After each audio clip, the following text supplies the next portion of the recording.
Olá você que nos acompanha nos polos EAD em todo o estado de Rondônia e Acre. É um prazer, sejam bem-vindos à nossa teleaula de número 5. Eu sou a professora Ana Cláudia e juntos vamos conhecer qual é o conteúdo da aula de hoje com a professora Tayane. Olá, seja muito bem-vindo à nossa quinta teleaula. Hoje nós estudaremos sobre redação oficial, textos técnicos, tipologias textuais. A gente vai fazer uma revisão sobre todos esses assuntos hoje. Seja muito bem-vindo. Então, o objetivo da nossa aula de hoje é, vamos ver? Reconhecer as características e finalidades dos textos técnicos. E para começar então, o que é escrever? Redigir é dizer a outrem o que se pensa. Ao conversar, estar-se como redigindo oralmente. Ao escrever uma carta de qualquer natureza, está-se redigindo. Ao escrever uma história, uma descrição de uma cena ou de um objeto e ao defender um ponto de vista, está-se redigindo. Faustic, 2011. E então, nós vamos ver então a tipologia textual, que é justamente a indicação que indica a forma como o sujeito da escrita apreende o objeto da qual está se tratando. Mas depois nós vamos ver mais detalhadamente a tipologia. Vamos passar agora para os gêneros textuais. Os gêneros textuais, nós vamos reconhecer ou caracterizar, né, os gêneros de acordo com as características comuns que o texto apresentar, considerando os seguintes aspectos: o conteúdo, né, quais são as informações contidas no texto, o estilo, se ele está escrito com maior formalidade ou não, ou está informal, e a forma de composição, a formatação, a estrutura global, a apresentação desse texto no papel, né, como é que ela acontece. Então, essas características vão diferenciar um gênero textual de outro. Os gêneros textuais, eles são inúmeros e eles representam a diferente forma de linguagem das relações humanas, né? Isso.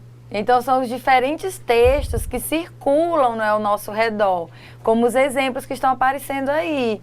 É a bula de remédio, que possui a sua estrutura própria, a receita de um bolo, né? Então, cada um desses gêneros textuais possuem as suas características próprias, né? A bula de um remédio sempre tem que apresentar a faixa etária adequada para tomar esse remédio, o nome científico, como essa pessoa deve tomar esse remédio ou não, né? Quantas vezes ao dia. Toda bula de remédio deve seguir essa estrutura mínima.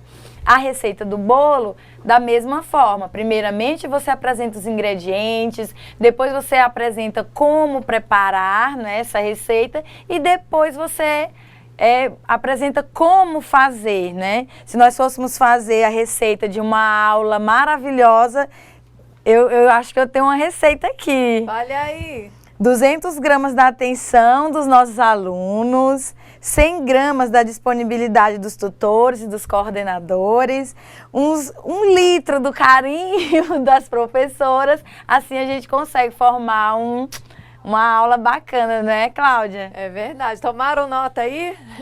Então, e os gêneros, muitas vezes, só pela formatação, nós conseguimos identificar, como nos exemplos mostrados, né, a receita aqui deste medicamento e a receita de bolo, a bula do remédio e a receita do bolo, visualmente, antes de ler, você já consegue identificar. Então, essa formatação já é um indicativo. Ficou na dúvida? Veja o conteúdo. Então, são dessa forma que nós identificamos os gêneros textuais, pelas características, conteúdo, forma, formatação que ele apresenta. Vejamos então agora os tipos textuais que eu comecei falando anteriormente, né? Então, os tipos textuais são marcados pela natureza linguística da composição.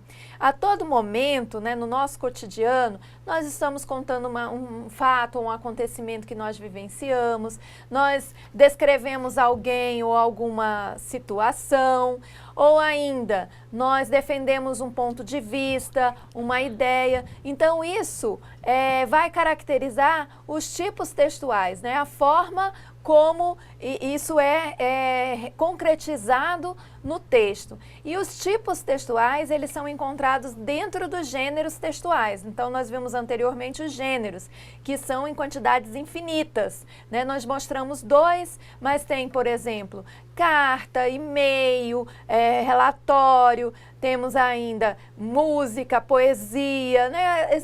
Essas várias produções textuais são encaixadas nos gêneros. Quanto à tipologia, são em números menores. Alguns livros podem variar da quantidade, mas normalmente elas são classificadas em 5.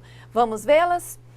Então, nós temos o narrativo, o descritivo, o expositivo, argumentativo, que o dissertativo pode estar aqui dentro do argumentativo, e o injuntivo.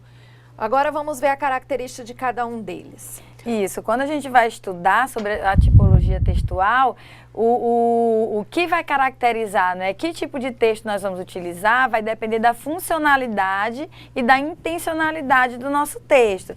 Então vejamos, por exemplo, o texto narrativo, a característica principal, né, é o texto utilizado para contar um caso, narrar fatos, historiar acontecimentos, não importando se fictícios ou verídicos, situados em tempo e espaço narrado por alguém. Então, você vai contar uma história, você vai se utilizar desse tipo textual aí, a narração. Uhum. E o argumentativo é o texto da ideia, da opinião, do ponto de vista sobre uma determinada problemática. Por isso que eu falei que aqui dentro da tipologia argumentativa tem um dissertativo, né? Dissertativo argumentativo, onde pega uma questão problemática como a justiça social, a ecologia, a paz, democracia, liberdade, e aí o emissor vai emitir a sua opinião, seu ponto de vista sobre essa temática. A outra tipologia é o descritivo. O descritivo, ele enumera aspectos físicos ou psicológicos em simultaneidade, ou seja, ele dá as características que podem ser de um objeto, de uma pessoa, de um lugar, né? E são gêneros muito presentes no nosso dia a dia. Por exemplo, quando você chega na sua casa e vai comentar com os seus familiares o que aprendeu lá na teleaula de hoje, você está narrando, né? Olha, aconteceu um determinado fato na aula hoje e aí você está contando aquele fato da aula, então isso é narrativo. Quando você vai defender o seu ponto de vista, né, ou seja uma situação política, seja uma situação caseira mesmo, um fato, de repente uma situação que aconteceu em casa e você tem que emitir o seu ponto de vista, né? Então você está dissertando, vai estar argumentando, né? Vai estar fazendo uma argumentação. E quando você tem que descrever, digamos que tentar entrar na sua casa e você viu o meliante, aí você vai prestar queixa na polícia, você vai descrever como era essa pessoa, né? Se você conseguiu ver as características físicas para eles tentarem identificar a pessoa. Então, são gêneros comuns, ou são tipologias comuns que nós utilizamos no nosso dia a dia. Vamos dar sequência. Um outro exemplo são os textos injuntivos, né? Esse texto tem a finalidade de instruir o leitor, o interlocutor.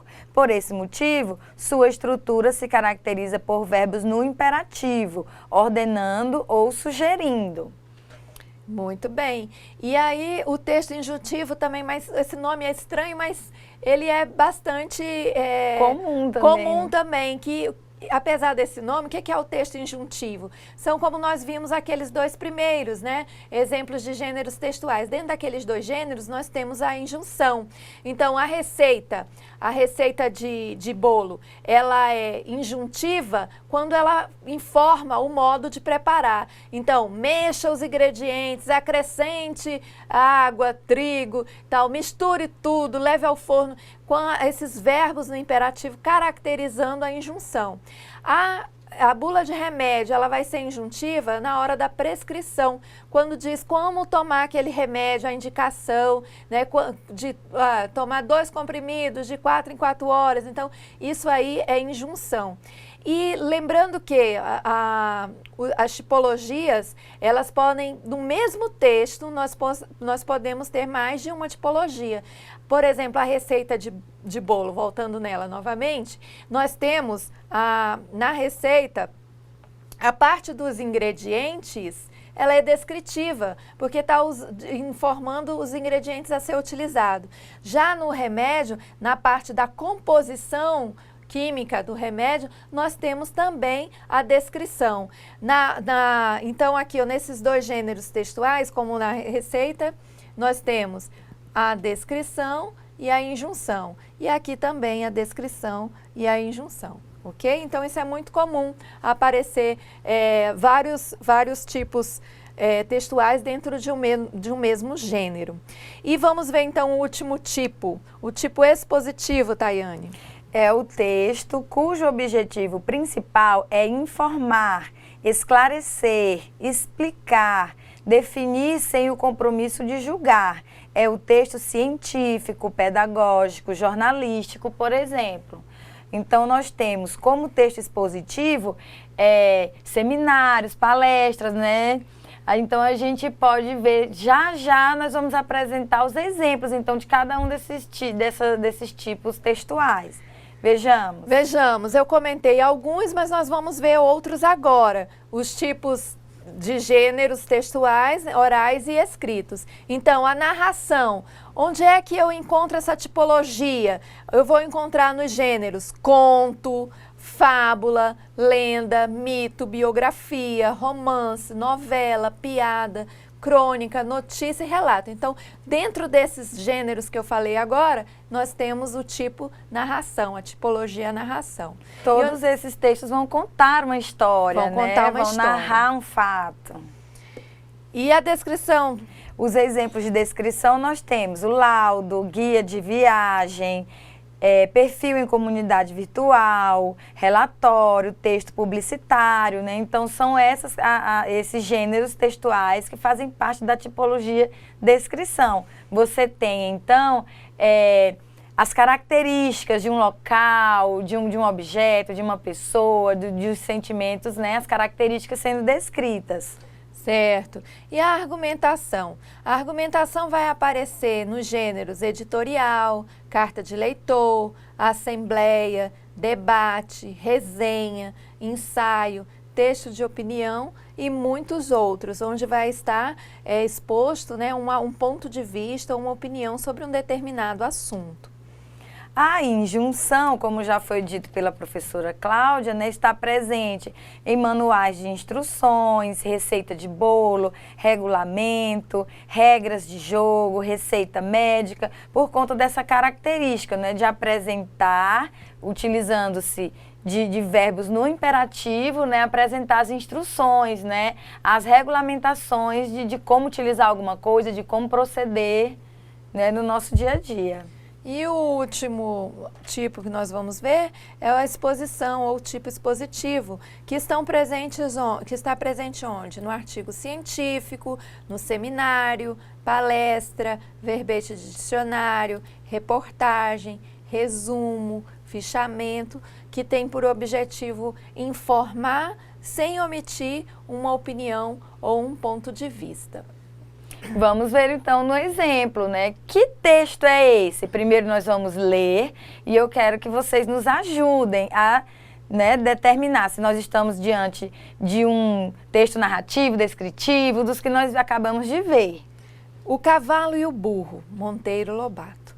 O cavalo e o burro seguiam juntos para a cidade. O cavalo, contente da vida, folgando com uma carga de 4 arrobas apenas, e o burro, coitado, gemendo sob o peso de 8. Em certo ponto, o burro parou e disse: "Não posso mais. Esta carga excede as minhas forças e o remédio é repartirmos o peso irmãmente. 6 arrobas para cada um." O cavalo deu um pinote, relinchou uma gargalhada. "Ingênuo! Quer então que eu arque com 6 arrobas quando posso tão bem continuar com as 4? Tenho cara de tolo?" O burro gemeu. "Egoísta, lembre-se de que se eu morrer, você terá que seguir com a carga de 4 arrobas e mais a minha."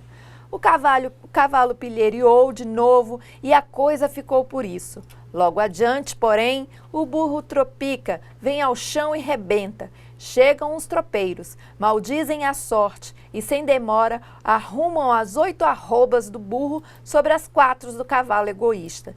E como o cavalo refuga, dão-lhe um chicote em cima, sem dó nem piedade.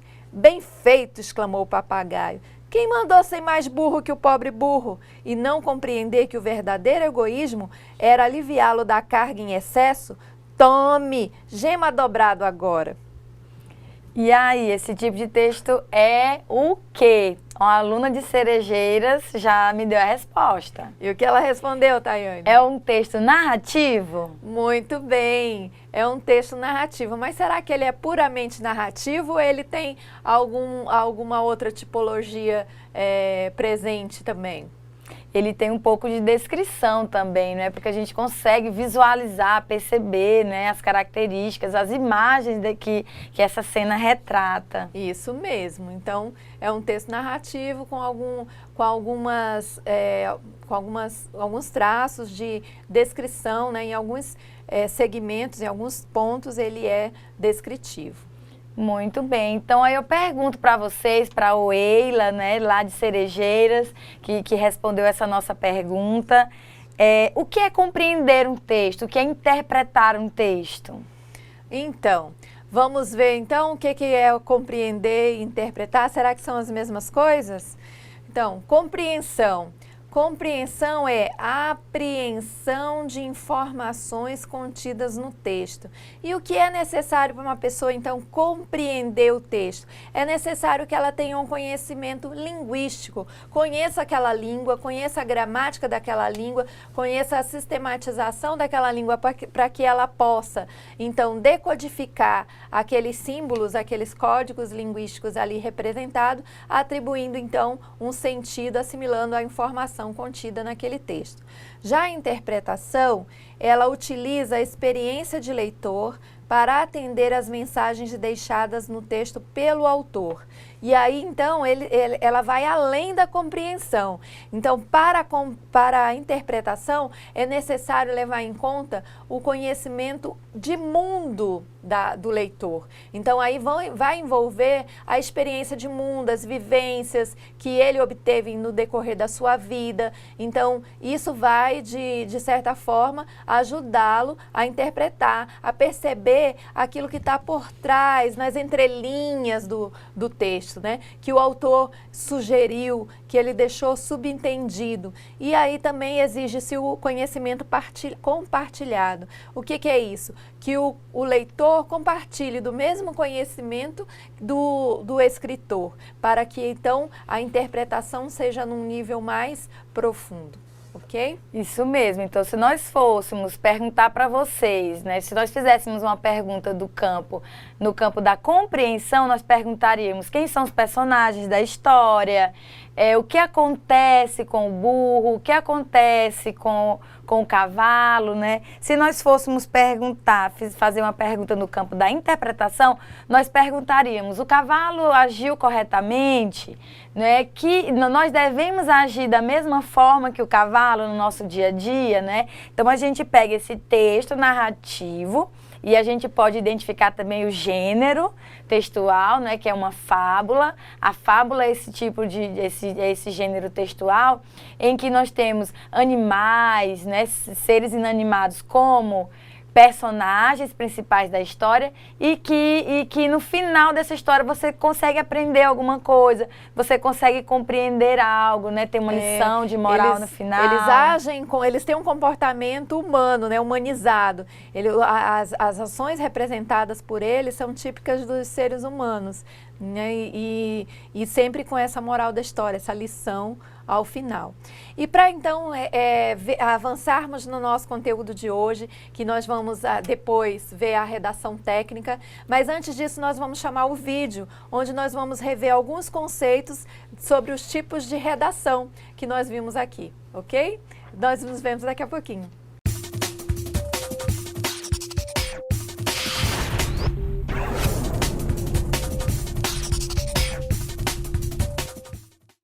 Olá, tudo bom? Falarmos em escrita, para alguns pode parecer meio incômodo por alguma experiência ruim que pode ter acontecido. Porém, a escrita é fundamental para nós que usamos ela para nos comunicar e nos fazer entender. Acompanhe agora algumas situações e perceba que há vários tipos de redação. Olha só.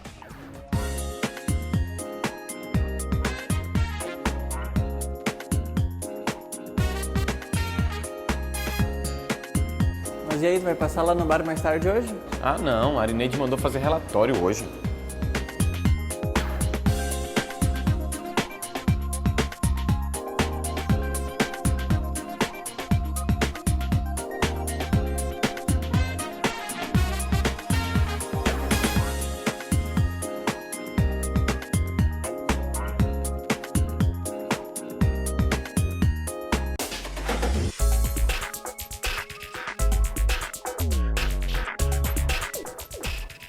Olá, bom dia, como é que passou a noite? Nem me fala. Terrível. Eu tive pesadelo com esse relatório a noite toda. Eu também tenho que resolver uma coisa assim. Tenho que chamar o motorista para levar um memorando lá na administração e ainda um ofício. Ele tem que levar na Secretaria de Fazenda. Viu só quantos tipos diferentes? Para saber mais, acompanhe agora a nossa teleaula e bons estudos.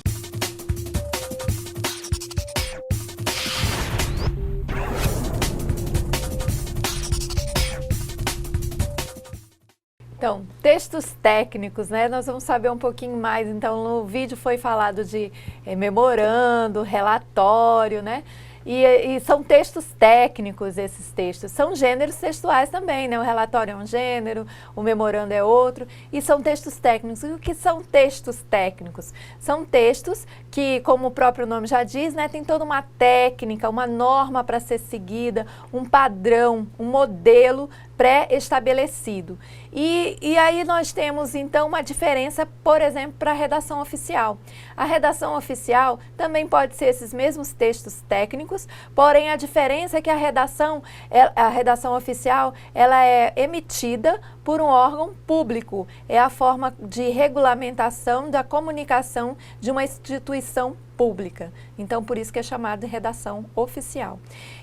Mas ambos têm as mesmas características, tanto o texto técnico como a redação oficial, né, trabalham com os mesmos alguns gêneros textuais semelhantes e que têm as mesmas características que nós vamos ver agora. Vamos lá? Então, as características são impessoalidade. O que seria impessoalidade? É não transparecer na mensagem a pessoa que está falando, porque nem no receptor, né, tem que receber aquela opinião, aquele texto de forma imparcial, assim como o conteúdo também tem que ser imparcial. Outra coisa também, outra característica é o uso padrão culto da linguagem, ou seja, tem que se utilizar das normas gramaticais, obedecer às regras de concordância, de regência, de ortografia, né? As regras gramaticais devem ser obedecidas. Também como a formalidade, né? A formalidade da língua, a clareza, que é aquela característica de se fazer entender, né? A concisão, que consiste em poucas palavras, você dizer tudo, informar tudo o que quer informar. Ser conciso quer dizer, em poucas palavras, se fazer entender. E a padronização, porque esses textos eles seguem um modelo, né? Eles seguem um padrão, e inclusive na questão da linguagem. E aí deve ser mantida essa padronização, essa formalidade no texto. Isso, então vejamos quais são os cuidados que nós devemos tomar, por exemplo, na hora de escrever um e-mail, né? Quando você for utilizar um e-mail institucional do local onde você trabalha, como você deve agir, que palavras mais adequadas você deve utilizar. Vejamos no slide quais são os cuidados. Olha só. Alguns cuidados nós devemos tomar nas mensagens eletrônicas, né? Então, olha o exemplo. É nóis. Olá, Carlos, sabe aquele projeto? Então, mano, o gerente quer ele para ontem. Não sei como você vai fazer, mas eu tô saindo fora. Falou. Será que essas expressões, né, estão adequadas ao ambiente de trabalho?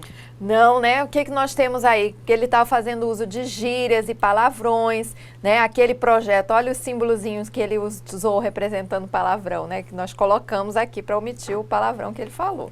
Além de gírias em mano, falou, tô saindo fora, né? Então são palavras, lembra lá que eu falei da característica da formalidade?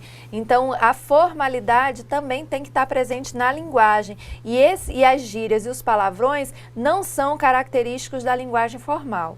O outro problema que nós temos aí é o uso de palavras inteiras com letra maiúsculas, que também devem ser evitadas, pois ela pode ser decodificada como uma agressão. Ele falou ontem e você todo com letra maiúscula. Então, na linguagem, nessa linguagem técnica, na redação oficial, esse tipo de coisa deve ser evitado. Então, caso você necessite mandar um e-mail para alguém, como esse exemplo que aí está, vejam que todas as informações necessárias estão contidas, né? Do aluno para as professoras, numa sexta-feira, 10 de abril, né? O horário. Você precisa colocar o assunto, né, da mensagem, que é para dar mais celeridade ao teu texto, e o texto em si, a concisão que a professora Cláudia comentou, né, a brevidade na hora de apresentar a informação. Olha só, professora, já enviei a minha tarefa, aguardo parecer aluno. Então você tem a identificação de quem deve receber aquela mensagem, de quem enviou, um texto breve contendo, né, a informação necessária, e interessante pedir então o retorno, né, para saber se o teu receptor realmente recebeu a mensagem. Tudo isso vai fazer com que o texto, né, seja acompanhado adequadamente e, né, a celeridade seja respeitada. Os manuais de redação técnica, normalmente eles são pautados no Manual de Redação da Presidência da República, que é o guia, né, desses manuais. Então, geralmente nós temos livros, apostilas que são feitas baseados nesse manual. Neste manual, a respeito de e-mail, ele diz que ele não tem uma estrutura fixa, né? Não tem uma estrutura rígida, né? Então, como já foi mostrado nesse exemplo, o de e para já é preenchido lá pelo próprio site, pelo próprio sistema de e-mail. A data também é automática. Mas o assunto, ele é imprescindível, não pode deixar de ter, porque além de dar a celeridade, depois fica mais fácil da pessoa localizar o seu e-mail e também já antecipa, né? Antes mesmo da pessoa abrir o e-mail, ela já sabe do que se trata. Então, você pode, inclusive, responder um e-mail com uma simples palavra. Então, o seu chefe mandou um informativo para você, você responde ciente. Então, já é uma forma que você pode responder. Às vezes, um concordo, né? Então, isso é possível também, tá?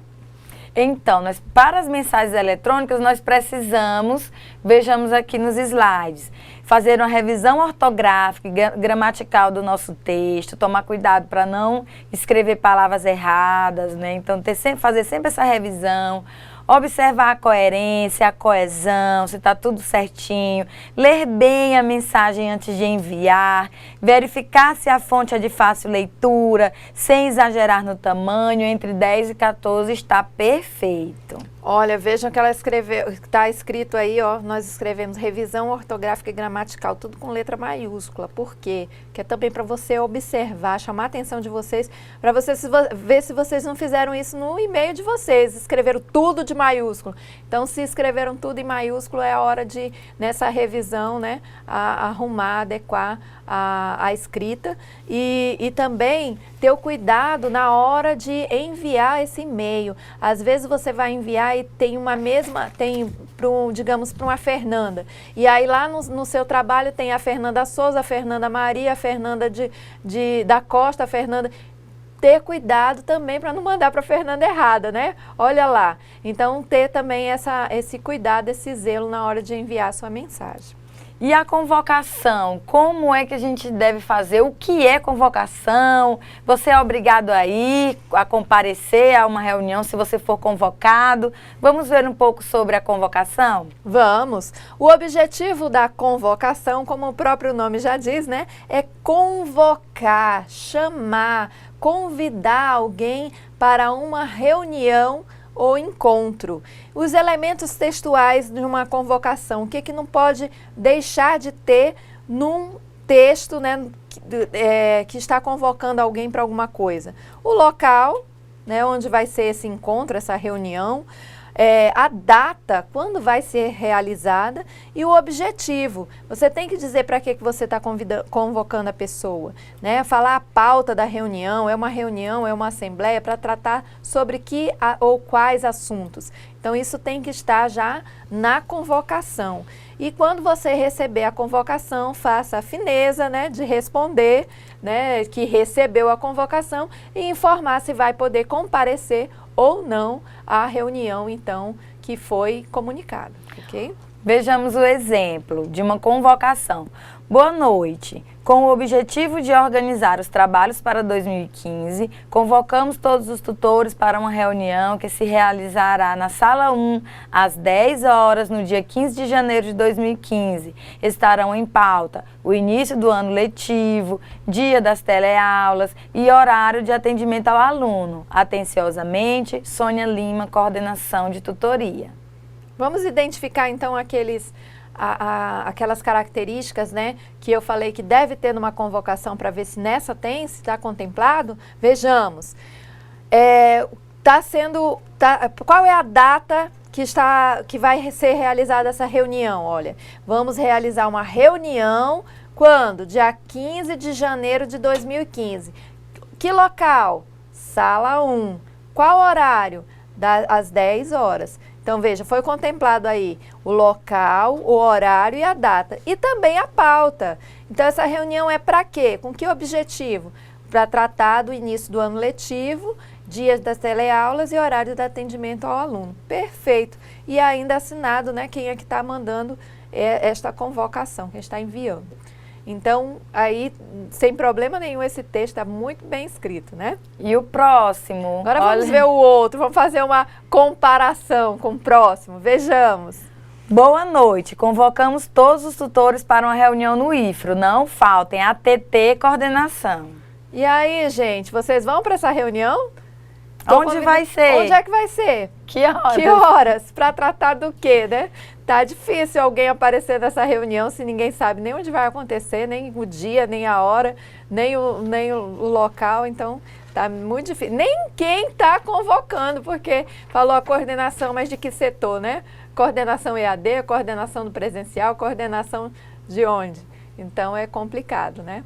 E o que é uma ata, Cláudia? Se nós fôssemos estudar, se nós fôssemos convidados para ser secretários de uma reunião e ter que escrever a ata. Então, vamos saber o que é uma ata agora, nesta aula. Vejamos. Então, a ata é um registro de forma exata e metódica, né, dos relatos, fatos e deliberações ocorridas em uma reunião, um encontro ou uma assembleia. É um documento de valor jurídico, então tem importância todas as decisões tomadas nessa reunião. Pois é, vamos exemplificar algumas situações que levam a fazer uma ata. Digamos que a Tayane mora num condomínio e aí o síndico convocou uma reunião e nessa reunião vai ser para decidir se vão comprar câmeras de segurança para instalar no condomínio. Então, ele vai eleger um secretário que vai registrar tudo que for discutido na reunião, quem estava presente, o voto a favor ou contra a compra das câmeras de segurança. Então, tudo que for ocorrido nessa reunião vai ser registrado nessa ata. A ata também acontece no contexto escolar. Então, os professores se reúnem, principalmente lá no final do ano, quando tem um conselho de classe final, que decide se alguém vai ser promovido para a série posterior, mesmo tendo sido retido em alguma disciplina. Então, aí tem-se um conselho, aí tem um secretário, onde vai, o qual vai registrar em ata as decisões tomadas no conselho, os alunos que foram ou não aprovados pelo conselho e quem estava presente e tudo isso. E aí tem várias outras situações, né, que demandam o registro em ata, ok?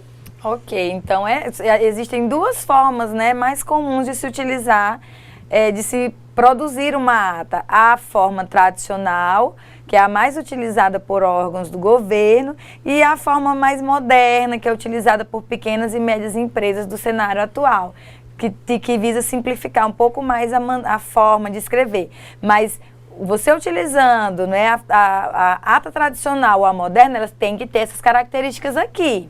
Sim, aí vamos ver quais são essas características. Então, como eu disse, é um texto elaborado a partir de relatos, fatos, deliberações ocorridas em uma reunião, encontro ou assembleia e que devem ter as seguintes características: ser escrita sem parágrafos, emendas ou rasuras.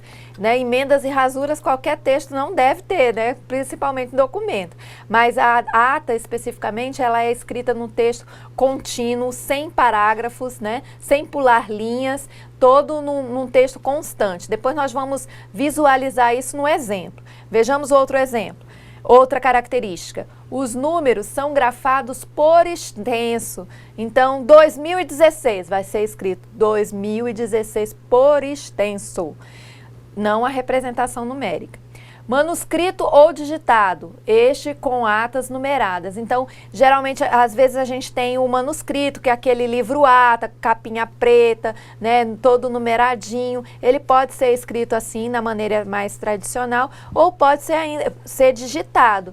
Nesse digitado, ele deve também ser numerado, né, e ter um arquivo para guardar essas atas numeradas para depois, se for necessário, a consulta, né, tá tudo organizadinho lá, fácil de localizar, ok? Outra característica, é um documento de valor jurídico. Deve ser assinada pelo presidente e secretário e os demais presentes, né? Presidente ou o diretor ou o diretor da instituição ou da empresa ou o gerente, né? Quem convocou, na verdade, esta reunião, esta assembleia. Se for lá do que eu disse, do condomínio, o síndico, né, vai assinar juntamente com as demais pessoas presentes. O que deve constar na ata? Ela deve ter o dia, o mês, o ano e a hora da reunião, grafados também por extenso, o local da reunião, a relação nominal dos presentes à reunião, né? Então a lista com o nome de todos que estavam presentes, que ao final vão assinar, né? A pauta, né? A ordem do dia, do que essa reunião se foi para tratar de quais assuntos. Isso tem que estar lá. E o fecho da ata.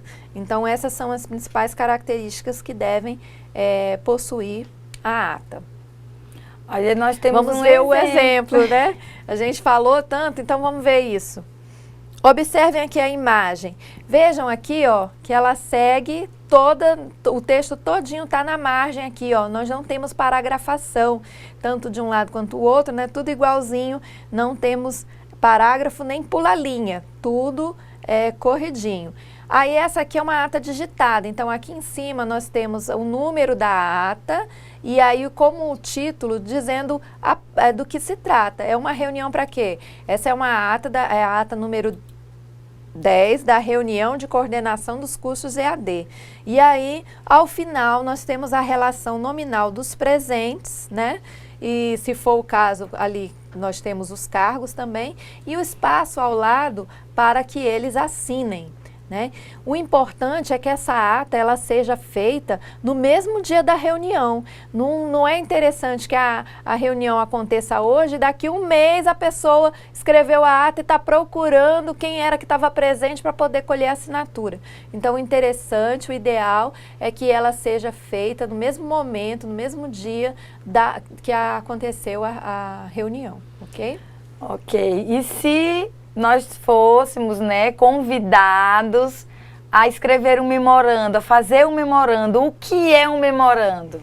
Então, o memorando é um tipo de comunicação interna, né, de uma mesma empresa ou de uma mesma instituição, de um setor para o outro, né? Então, é uma comunicação interna e também ela é rápida, né? Ela é geralmente curtinha, e deve conter o quê? O destinatário, com o nome ou o cargo, a função para quem vai esse memorando, né, quem vai receber, o emissor, quem é que está enviando, o nome e o cargo também, o assunto, que é sobre o que esse memorando está falando, a data, aí depois vem a mensagem, né, para que a finalidade do memorando em si, o fechamento e a assinatura. Isso, olha só o exemplo, né? Então você tem no Manual de Redação da República, da Presidência da República, o exemplo, né? Você precisa colocar lá no cantinho superior o memorando com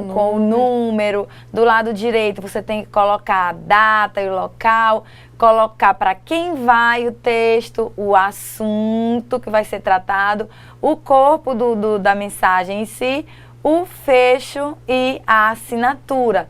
Esse é o modelo padrão desse tipo de texto que deve ser utilizado dentro das empresas, dentro do próprio órgão, tá? É uma documentação interna. Sim. Agora nós vamos ver um outro texto, né? Uma outra produção que é muito comum, que é o ofício. E que às vezes as pessoas confundem, né? Não sabem direito, não sabem ao certo quem é que pode enviar o ofício. E nós vamos aprender nessa aula hoje. Vocês vão sair daqui sem essa dúvida. Vamos lá. De uso exclusivo de órgãos públicos. Poxa, mas eu pensei que lá na empresa que eu trabalhava, na empresa particular que eu trabalhava, podia emitir um ofício? Não pode, é exclusivo. Só órgão público que envia ofício.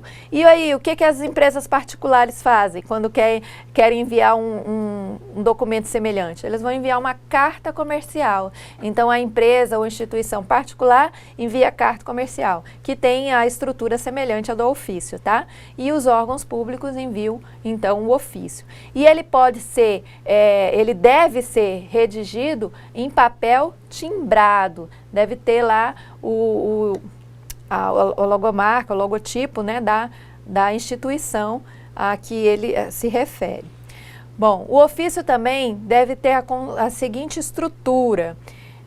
O tipo de documento é identificado logo em cima, né? O local, a data, o destinatário, assunto, o texto, o fecho, a assinatura e a identificação do signatário. Vamos para o exemplo. Olha, a mesma estrutura do memorando, né? Com a identificação lá no cantinho do número do memorando, do lado direito, o local e a data, para quem vai, o assunto e o corpo do texto, né? E a assinatura no final, lembrando depois que aqui do em fecho. cima seria o timbre, né, da empresa.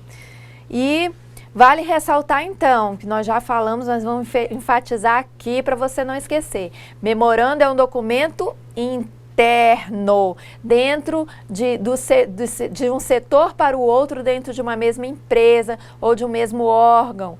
O ofício é um documento externo. Então, o ofício é enviado de uma instituição para outra. Então, o IFRO manda um ofício lá para o Ministério Público, que é outra instituição pública. Então, e outra, gente, quem é que assina o ofício? Tayane, eu vou fazer um ofício para você levar para mim lá no Ministério Público. Peraí que eu vou assinar. Não eu posso pode. assinar? Não posso. Não Quem tem pode. que assinar é o chefe máximo da da instituição. Então, um funcionário qualquer que queira assinar não pode. Ele tem que ir lá com o chefe e pegar a assinatura do chefe, ok? Isso mesmo. Então, um requerimento. O requerimento, né, é quando você pretende, é um documento quando você pretende requerer algo dentro de uma mesma instituição, pública ou privada. Se você quiser pedir uma prova de segunda chamada, ou uma justificativa de falta, ou a revisão de notas, você tem que pedir através de um requerimento. Olha o modelo nosso daqui do IFRO, né? Geralmente, as instituições elas já têm um modelo já pré-formatado, já um estilo formulário que você só vai preenchendo. Mas, dependendo do órgão, do lugar onde você está, você pode redigir, né, digitar, seguir um modelo padrão, né, as informações que vai conter as suas informações pessoais, o que você está requerendo, né, o seu pedido, e encaminhar também para aquele órgão, para aquela empresa, ok? Ok. Uma declaração. Quando surgir a necessidade de escrever uma declaração, saiba que o objetivo desse texto é declarar, conceituar ou explicar algo a alguém. Exemplo, a declaração de que um aluno está matriculado em uma determinada instituição de ensino, uma declaração de trabalho, né? Então, olha só o exemplo. Você tem que colocar a palavra declaração, bem centralizado, né? Discorrer que você... CPF tal, identidade, nome completo, né? Seus dados, fazer a devida declaração, né?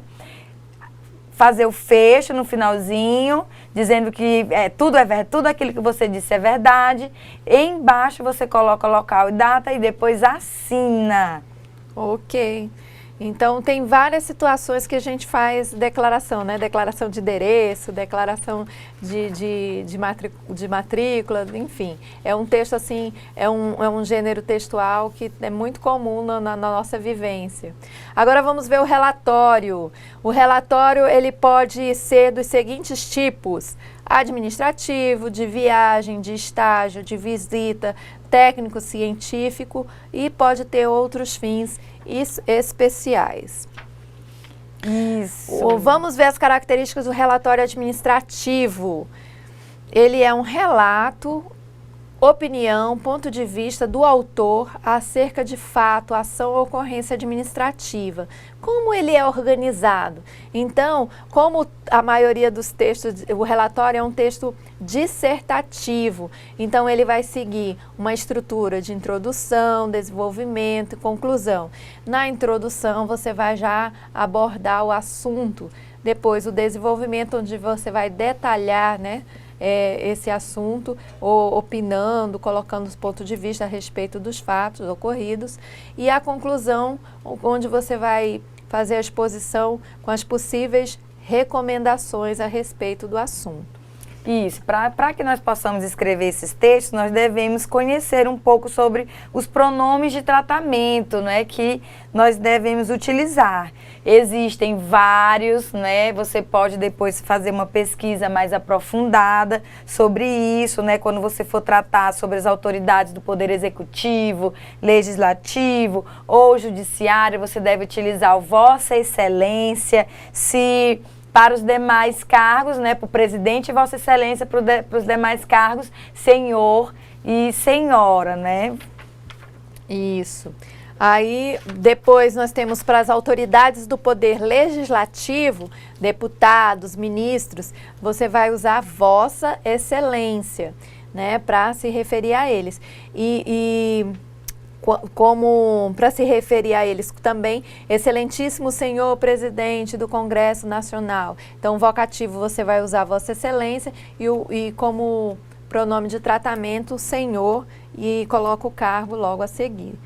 Para autoridades do Poder Legislativo ainda, conselheiros de tribunais de contas, presidente, Vossa Excelência, as demais autoridades, senhor, seguindo do respectivo cargo. Para as autoridades do Poder Judiciário, ministros, membros de tribunais, auditores da Justiça, militar, Vossa Excelência, né? Então, e as demais autoridades, senhor, seguido do vocativo. Agora vamos ver, algumas autoridades, elas têm um pronome de tratamento específico para ela, como acontece com o reitor, né? Então, para reitor, nós temos um pronome de tratamento específico, que é Vossa Magnificência, né? E o vocativo, Magnífico Reitor. Aí tem para o Papa, para o Cardeal, que vocês podem também consultar, né, se for, né, o caso de utilizar. Pronomes de tratamento e vocativos. Vossa Senhoria é empregado para as demais autoridades e para particulares. O vocativo adequado é Senhor e aí o nome da pessoa. Importante, só existem 2 fechos diferentes para todas as modalidades de comunicação oficial, olha aqui, oficial, que são respeitosamente para autoridades superiores, para as demais autoridades e da mesma hierarquia ou subordinados, atenciosamente. Gente, eu gostaria de fazer uma ressalva. Aquele ATT, isso aqui, ó, em português não existe, tá? Isso aí é uma abreviação que as pessoas pegaram emprestado no inglês. Não é abreviação de atenciosamente, tá? Então assinem a moda brasileira, portuguesa, né? Usando o português padrão, atenciosamente. Se for ATT é mais uma linguagem formal, né? Porque não faz parte das normas da redação técnica a utilização do ATT, ok? Isso mesmo, então agora nós faremos a nossa atividade sobre esse assunto. Tenham todos, né, um excelente momento são 30 minutos, São 20 minutos para que vocês revisando o conteúdo, né, fixando o que a gente aprendeu aqui, colocando em prática, e daqui a pouco a gente volta para fazer as correções, ok?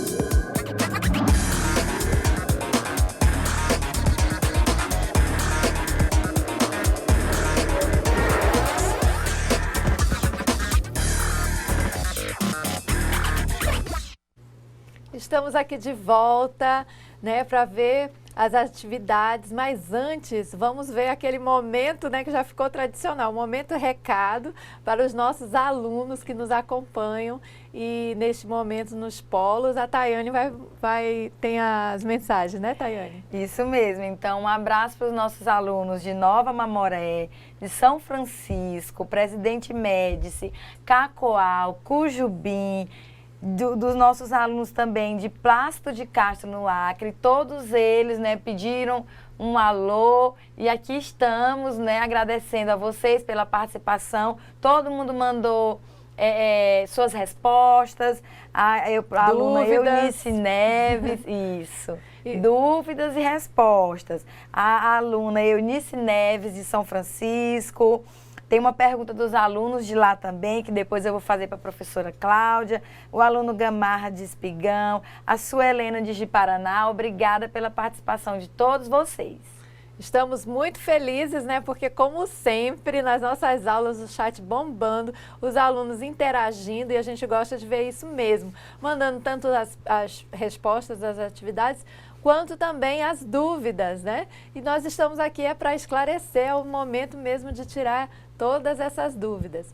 E agora, então, vamos conferir as respostas das nossas atividades. Vamos lá? Tenho certeza que vocês se saíram super bem. Vamos ver? Primeira questão. Aponte as características gerais de um texto. Aí ele pedia descritivo.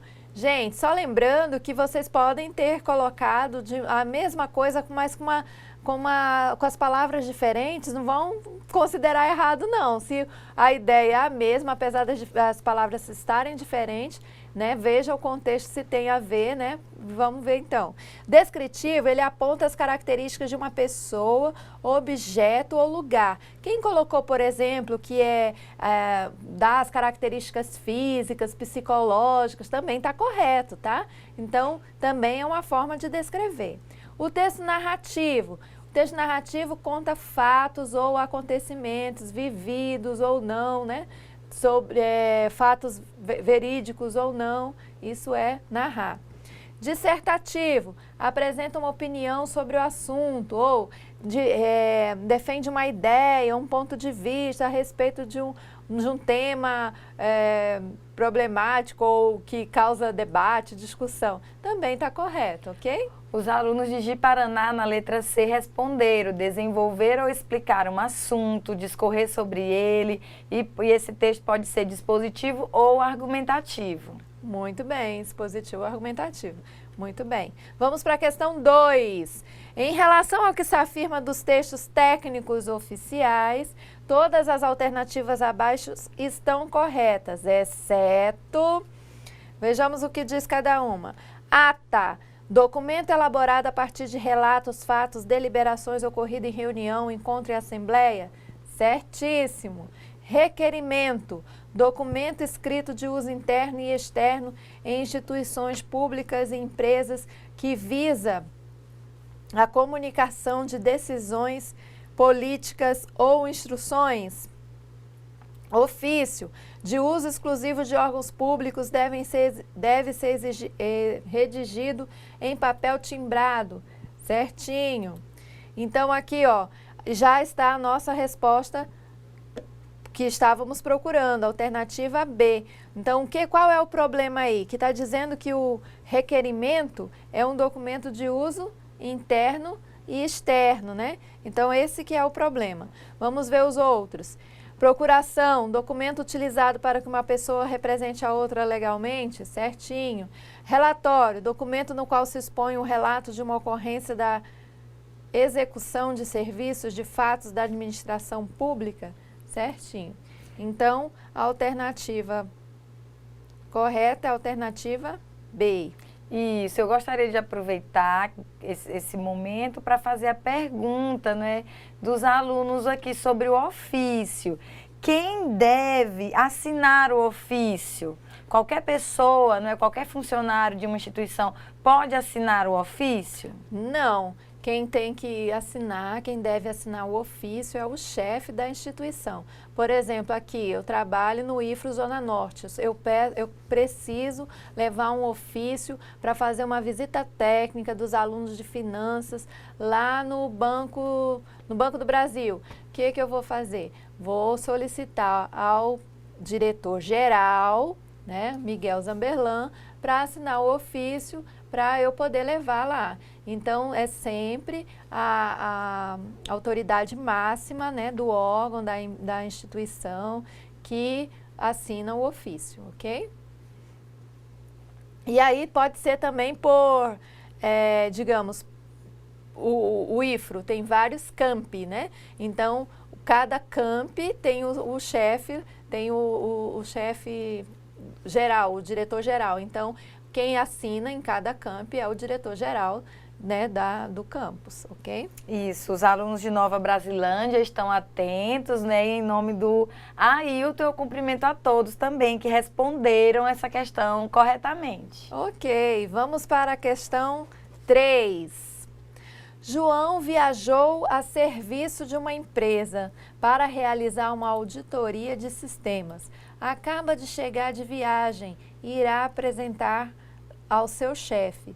Qual o documento melhor para ele redigir, né, nessa situação? Seria um memorando, um relatório, uma ata, uma convocação ou um ofício? Os alunos do Rio Branco responderam que seria um relatório. Muito bem, resposta exata. Relatório, né, que é o documento mais adequado para ele relatar o que aconteceu lá na viagem, relatar os acontecimentos, as decisões e tudo através de um relatório.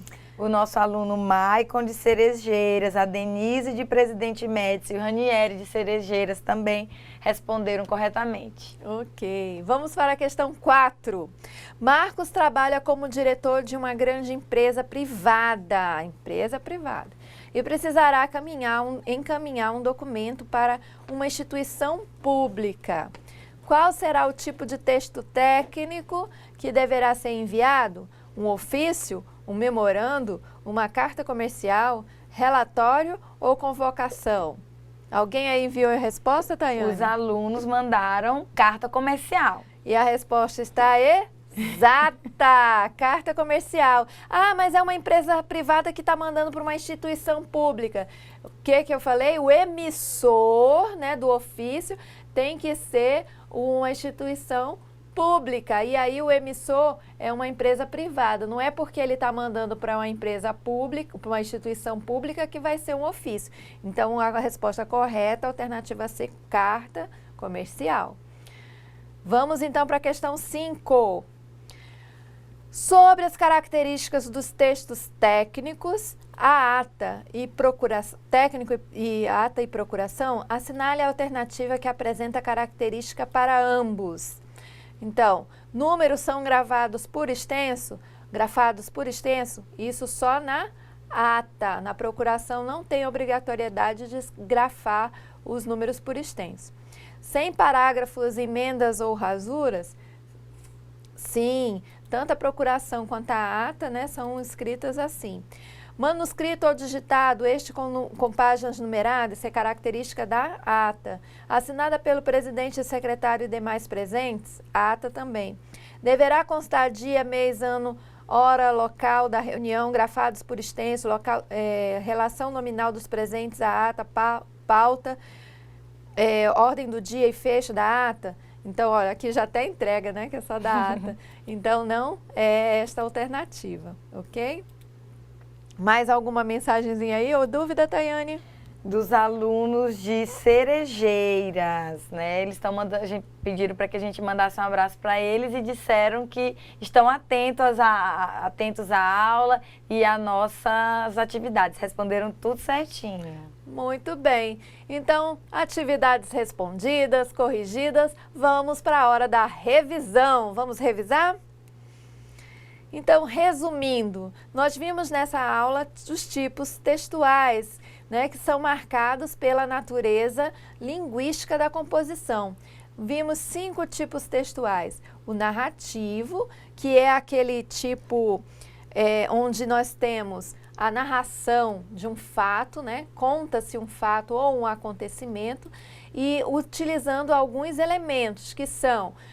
tem um narrador, esse narrador pode ser de primeira pessoa ou terceira pessoa, ou seja, o narrador ele pode contar uma história que ele presenciou ou ele vivenciou, ou pode contar uma história que ele conhece, mas não participa dela. Aí vai ser o narrador de terceira pessoa, ele conta a história, mas não participa.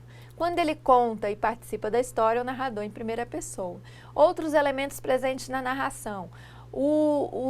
São respondidas perguntas, o que aconteceu, quando, onde, né? São elementos que devem estar presentes no texto. O espaço onde acontece a história, o tempo, quando acontece a história, os personagens que estão presentes na história, que vivenciam os fatos, e esses são os elementos que devem aparecer numa narração.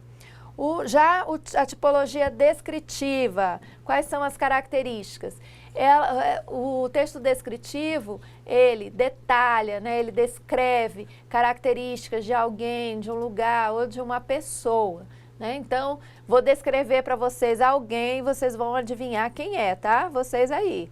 É homem, usa óculos, tem um cabelo grisalho, né? E fala uma linguagem que eu não sei falar, né? Eu não domino esta língua. E vocês já sabem quem é? Tá de camisa preta, né? Eu acho que você já adivinhou, né? Pela minha descrição, só pode ser o nosso colega Marcos, ok? Intérprete o nosso de Libras. intérprete de Libras. Então, isso que eu fiz agora foi uma descrição, né? Agora vamos ver o texto expositivo. O texto expositivo é aquele que traz uma informação, expõe um assunto sem omitir opinião. Então, onde nós encontramos textos expositivos? Nas apostilas de vocês, né? Nosso material didático que tem o conteúdo da nossa aula, ele é expositivo, vem explicando, vem informando para vocês sobre o conteúdo de língua portuguesa. As notícias, né, de jornais, elas também são expositivas e também em alguns momentos narrativas, né, porque houve um acidente na Avenida Jorge Teixeira, na manhã desta quinta-feira, às 9 horas, um veículo prata, Uno prata, colidiu com uma caminhonete. Então, quando ele fala isso, também está narrando, está descrevendo, está expondo, dando uma informação. Então, vejam que os tipos textuais, eles podem estar combinados dentro de um mesmo texto, né? A gente pode dizer que nós temos sequências tipológicas. Então, dentro de um mesmo texto, nós podemos ter um parágrafo descritivo, outro parágrafo dissertativo, mas vai ter um tipo que vai predominar. E o expositivo, então, ele traz essas informações de forma a não trazer opinião nenhuma. Agora vamos ver o argumentativo. O argumentativo já é diferente. O argumentativo, ele traz uma ideia, um ponto de vista, uma opinião a respeito de um determinado assunto. Então, você emite a sua opinião argumentando, dizendo os porquês, né, as causas de se pensar ou de ter daquela determinada opinião. O injuntivo é aquele tipo textual que traz a ordem, o pedido, que é caracterizado pelo uso dos verbos no imperativo, que aparece em alguns anúncios publicitários, né? Por exemplo, compre 1 e leve 2, parcele em 10 vezes sem juros, né? Isso é injunção, né?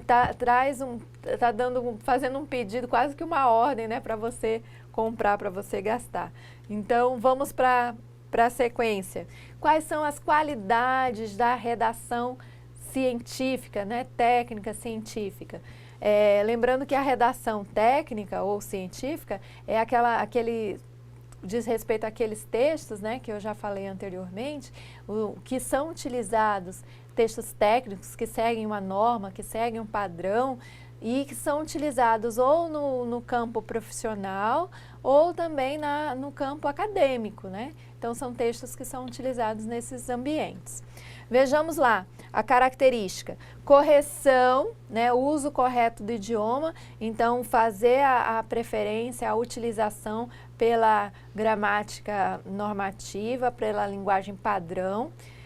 A concisão, que é a síntese, a brevidade, aquele ser curto e grosso, né? Falar com poucas palavras, você falar tudo. A clareza, que é se fazer entender, né? Que fique claro a sua mensagem. A objetividade, que também tem a ver com a concisão, né? Você ser objetivo, ser direto, seja direto, né? Quando você for escrever. Imparcial, normalmente quando você está escrevendo um documento, um texto, ali não é você que está sendo representado naquele documento, mas a instituição ou a empresa, né, que está se fazendo representar através daquele documento. Então, a imparcialidade, então, é você não colocar o seu ponto de vista, porque aquilo ali vai transmitir ou vai representar a empresa ou a instituição a qual você trabalha. A outra coisa é a precisão, seja preciso, né? Vá direto ao ponto. A função informativa, informe, e a revisão gramatical. Não custa nada reler, né, o texto, dar uma olhadinha para ver se não tem algum problema, se não passou, deixou passar algum problema gramatical, ortográfico, ou a escrita de palavras todas com grafadas em maiúsculo. Então, faça essa revisão, ok? Ou se faltou alguma informação. As nossas referências, né, estão aí para você aproveite, pesquise mais, leia mais sobre o assunto, né, e esteja sempre aprendendo. Nosso material também, né, o nosso material didático disponível lá no AVA, está à disposição também para vocês pesquisarem e aprenderem um pouquinho mais. Isso mesmo, então eu gostaria de falar com cada um dos nossos alunos, né? Chegaram algumas dúvidas aqui com relação à tarefa, ao questionário. Os alunos estão sentindo um pouco de dificuldade para responder e perguntaram, né, como seria a nossa avaliação. Então, a avaliação de vocês terá 10 questões objetivas, né, só de marcar, e é um pouco parecido com o questionário que nós fizemos. Algumas questões com relação à nossa primeira aula, algumas questões com relação à nossa segunda aula, terceira, quarta e quinta. Na próxima aula, né, nós teremos uma revisão de tudo, vamos fazer um apanhado de tudo, o que nós estudamos até aqui. Tá certo? Vai cair na avaliação um pouco sobre as funções de linguagem, então faça uma revisão sobre isso, sobre os elementos da comunicação. Variação linguística. Variações linguísticas, então vocês precisam revisar, e esse questionário que nós mandamos, né, que nós fizemos para vocês, é uma prévia, digamos assim, da avaliação, né? Então, estudem um pouquinho mais, dediquem um tempo um pouco maior, né, para a resolução dessas atividades. Enquanto vocês fizerem o questionário, vocês podem fazer a revisão, vocês podem fazer pesquisa, e isso já vai ajudar, né, já vai facilitar um pouco mais. A tarefa, ela refere-se à coesão e coerência, né, então você vai ter que acrescentar nas questões conjunções, né, elementos de ligação entre as orações. No questionário a gente fala um pouco sobre redação oficial, concordância, regência, coesão e coerência também. Então, é um pouco sobre isso. Então, precisa realmente fazer uma revisão do que nós vimos. Então, fica a dica da Tayane, não deixe para a última hora. Na próxima semana nós temos a nossa teleaula 6 com essa revisão antes da nossa prova, e vai ser a oportunidade de vocês, de quem ainda restar alguma dúvida, né, saná-las, e também de fazer mais fixar aquele conteúdo, relembrar, reavivar, né, para se sair muito bem na nossa prova, que eu tenho certeza que os nossos alunos vão se dar bem, vão ter um bom desempenho, porque assistiram, acompanharam as aulas, fizeram as atividades, estão realizando as tarefas de percurso, e com certeza o resultado vai ser favorável, não é isso, Tayane? Com certeza. Então, as avaliações, elas têm questões fáceis, né, de média, complexidade e do nível mais avançado. Mas você que acompanhou as nossas aulas, que está fazendo as atividades, está bem preparado, porque você está fazendo tudo direitinho, tudo certinho, e com certeza vai ter sucesso, tá bom? Então nós ficamos por aqui, desejamos a todos, né, uma boa semana de estudos. Até mais. Até mais, até a próxima aula, né? Que agora não, nessa quinta não, na próxima. Um abraço. Quinta é feriado, não esqueçam, viu? Quinta que vem, dia 21, é feriado, então nos veremos na outra quinta. Mais tempo para você estudar. Dia 28.